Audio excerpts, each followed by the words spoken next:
what is arguably the most well-known double envelopment in history, Hannibal Barca's Carthaginians routed two Roman armies in the Battle of Cannae in 216 BC. In 264 BC, Roman soldiers traversed the Strait of Messina, which separates Italy from the island of Sicily, to support Messina in the First Punic War against Carthage.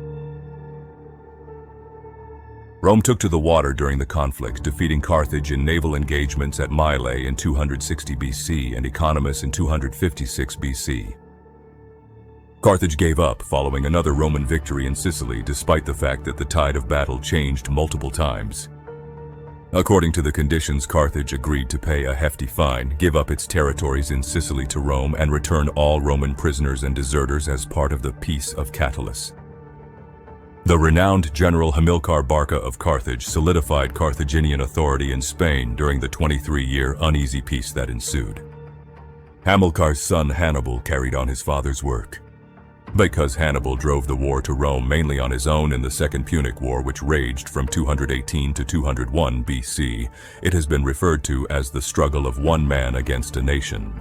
The treaty ending the First Punic War had divided Spain into spheres of influence, with Rome to be dominant north of the Ebro River and Carthage to be dominant below the river.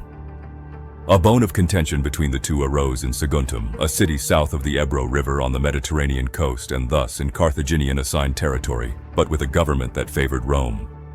Hannibal took Saguntum after an 8-month siege in 218 BC. The leaders appealed to Rome, which declared war. Putting together a large force in the spring of 218 BC, Hannibal crossed the Pyrenees into southern Gaul and fought his way east through the Gallic tribes.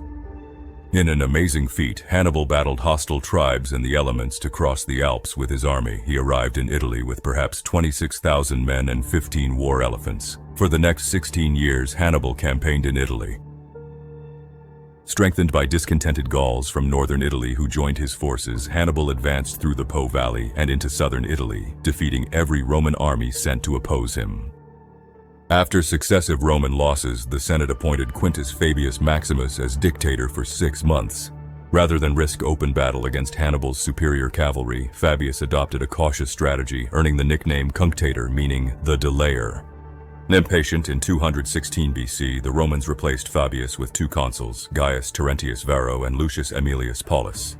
Normally, Varro and Paulus would have had independent commands. This time, the Senate ordered them to combine their forces in order to meet and defeat Hannibal once and for all.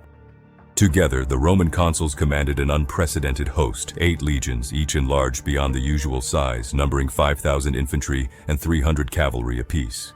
After rigorous training, this colossal army marched south in late summer to face Hannibal near Cannae in northern Apulia on the Adriatic coast. When allied contingents were counted, Varro and Paulus commanded nearly 87,000 men, one of the greatest land forces ever assembled in antiquity. Opposing them, Hannibal stood with barely 50,000 Carthaginian and allied troops, 40,000 infantry, and 10,000 cavalry. The stage was set for one of history's most fateful encounters.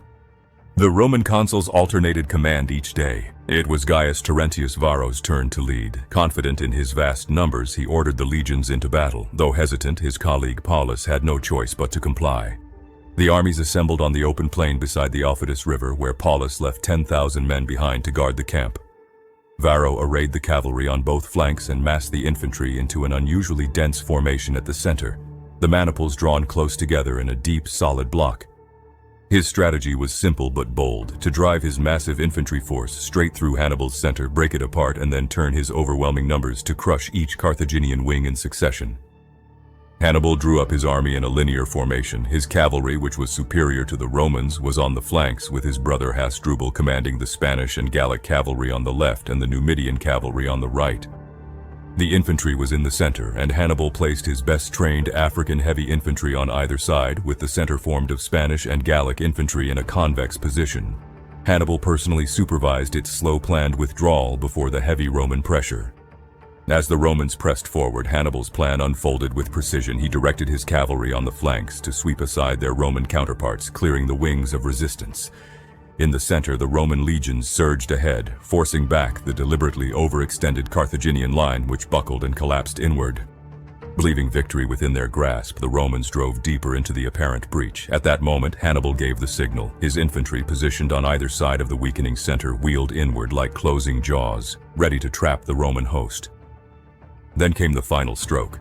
Hannibal's cavalry, returning from their pursuit of the routed Roman horsemen, swept in behind the legions. Hemmed in on all sides, blinded by the choking dust of the dry plain, the Romans found themselves trapped in a deadly ring of steel. What followed was slaughter on an unimaginable scale. Over the next several days, the Carthaginians stormed both Roman camps, killing or capturing tens of thousands more. In the end, scarcely 14,500 Romans escaped, among them the consul Varro. Hannibal's own losses were comparatively light, 5,700 dead, most of them Celtic allies, though far more were wounded. Yet the victory was absolute. Hannibal's audacious double envelopment of a vastly superior force stands as one of the greatest tactical feats in all of military history. Rome had suffered catastrophe at Cannae, a defeat that shook the ancient world, but Rome did not collapse. Instead, her commanders learned never again to commit an entire army against Hannibal in open battle. From that point forward, Roman forces shadowed him, harassing his supply lines and starving his war effort. Cannae was disaster, yet Rome's ability to endure and recover revealed the true strength of the Republic. In the aftermath of Cannae, Hannibal was criticized, both in his own time and by later historians, for not marching directly on Rome. But the capital was a massive, fortified city. Without siege engines or supplies, Hannibal could not hope to take it. Instead, he turned to strategy. To break Rome's power by encouraging revolt among its allies, his gamble bore fruit. Much of southern Italy, including the great city of Capua, rose against Rome.